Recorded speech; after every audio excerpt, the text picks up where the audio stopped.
Bismillahirrahmanirrahim. Assalamualaikum warahmatullahi wabarakatuh. Hari ini kita akan melanjutkan pembahasan Material Requirement Planning bagian yang kedua.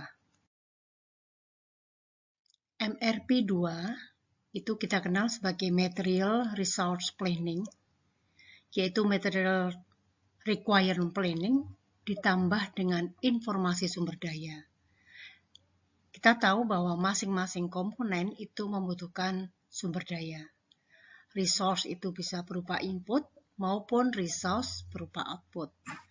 Jadi dalam Material Requirement Planning kedua ini yang kita kenal sebagai Material Resource Planning, maka kita perlu merencanakan juga tentang sumber daya dari input, yaitu berupa energi, sumber daya manusia, uang, mesin, maupun resource yang berbentuk output.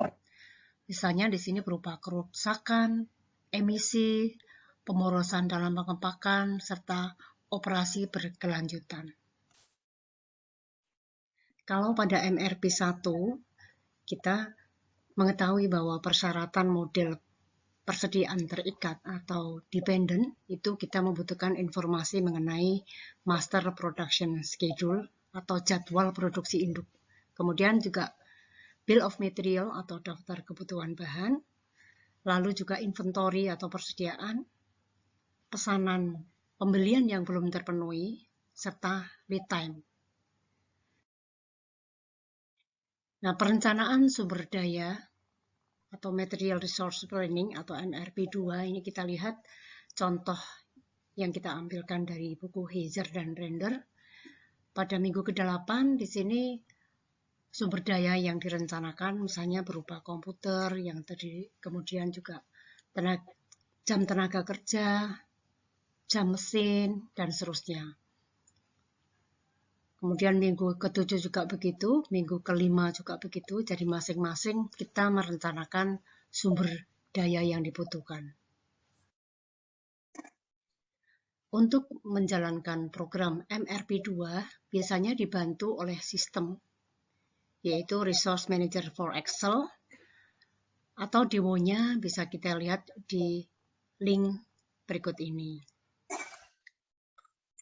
Nah, ini adalah contoh dari Resource Manager for Excel yang bisa kita lihat melalui web yang linknya tadi sudah kita sebutkan untuk membantu membuat perencanaan dalam MRP 2.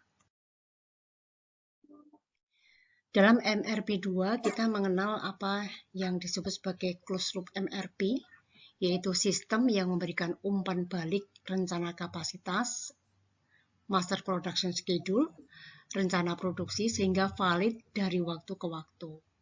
Kemudian load report adalah laporan yang menunjukkan kebutuhan sumber daya di pusat kerja untuk semua pekerjaan yang saat ini ditugaskan di sana setelah semua pesanan yang direncanakan dan diharapkan.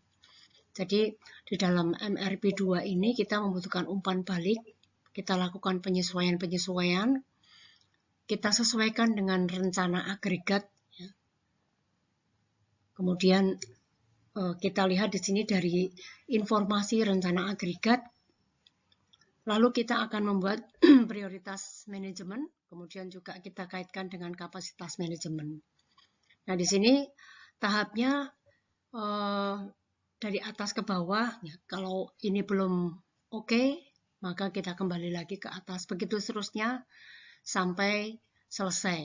Ini yang kita sebut sebagai closed loop MRP. Kita ambilkan contoh pada closed loop dari bukunya Heiser dan Render 2019. Misalnya di sini Kevin Watson ingin mengembangkan perencanaan kapasitas. Di sini diketahui bahwa order dalam produksi itu selama 5 hari ke depan, bisa kita lihat hari ke-1 ordernya 10, hari kedua 14, dan seterusnya. Kemudian ada 12 jam yang tersedia pada setiap harinya, pada setiap voxel. Nah, bagaimana kita menghitungnya? Kita lihat di sini dalam tabel yang di bawah ya, ini hari ke-1, 2, 3, 4, 5. kemudian unit yang diorder, kita ambilkan dari sini. Kemudian diketahui kapasitasnya adalah 12 jam. Ya.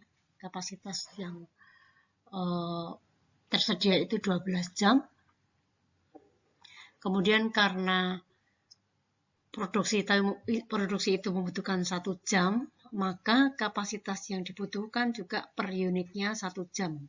10 kali 1 jam, 10, 14 kali 1 jam, 14, dan seterusnya. Kemudian kita lihat di sini utilization atau tingkat penggunaan kapasitas, ada yang over, melebihi kapasitas, ada yang di bawah kapasitas. Nah, kita lihat di sini yang pertama, untuk hari pertama kapasitas yang dibutuhkan itu 10, sedangkan yang tersedia adalah 12, berarti ada sisa kapasitas.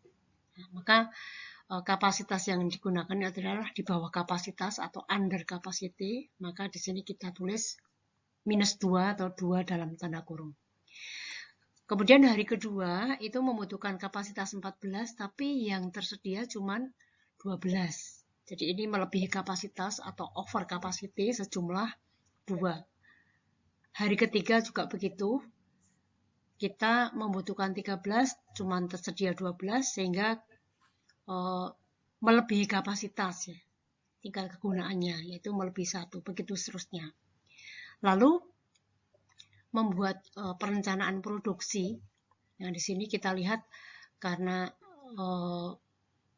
kebutuhan kapasitasnya itu hari pertama dan kedua itu yang satu adalah di bawah kapasitas, yang hari kedua itu di atas kapasitas, maka di sini kita split order. Sehingga kelebihan kapasitas yang didapatkan dari hari ke-1 digunakan untuk menutupi kapasitas pada hari yang kedua. Kemudian yang ketiga, karena di sini kekurangan kapasitas, maka yang ketiga kita produksi 13. Ya. Kemudian kalau yang keempat di sini under capacity, jadi ada sisa 2 ya. Ini kita simpan untuk digunakan pada hari kelima. Ini contoh split pelaksanaan pada closed loop. Selanjutnya kita bahas tentang Distribution Resource Planning atau DRP atau perencanaan sumber daya distribusi. Nah, di sini merupakan persediaan dependen antar level rantai pasokan. Jadi logikanya itu sama dengan MRP, tetapi diterapkan pada distribusi. Nah, kita lihat di sini kita mulai dari informasi yang diperoleh dari customer, berapakah permintaannya, kemudian informasi itu akan digunakan oleh retailer untuk membuat perencanaan. Nah, informasi dari retailer ini digunakan sebagai informasi bagi distributor untuk merencanakan ketersediaan bahan, lalu informasi distributor ini akan digunakan oleh pabrik atau manufacturer. Nah, kemudian dari sini barulah kita melanjutkan dengan MRP yang kita sudah bahas sebelumnya. Jadi, berapakah permintaannya, kemudian berapakah persediaan setiap item komponen, begitu seterusnya. Sehingga kalau dalam DRP ini kita memang logikanya sama dengan MRP, tetapi kita akan merencanakan dari sisi distribusi. Dalam konsep MRP, kita juga mengenal yang kita sebut sebagai ERP atau Enterprise Resource Planning, yaitu sistem informasi yang menghubungkan supplier dengan konsumen. Nah, di sini dibantu oleh software, misalkan software SCM atau Supply Chain Management, software CRM, Customer Relationship Management, software Sustainability. Kemudian manfaat ERP itu adalah integrasi data keuangan. Yang kedua, standarisasi proses operasi untuk implementasi best practice, standarisasi data dan informasi untuk keseragaman pelaporan. Nah, kalau ini adalah hubungannya dengan supplier ke konsumen. Jadi ada informasi antara kedua saluran distribusi. Baiklah, sampai di sini pembahasan kita mengenai MRP 2. Kita akhiri dengan membaca hamdalah.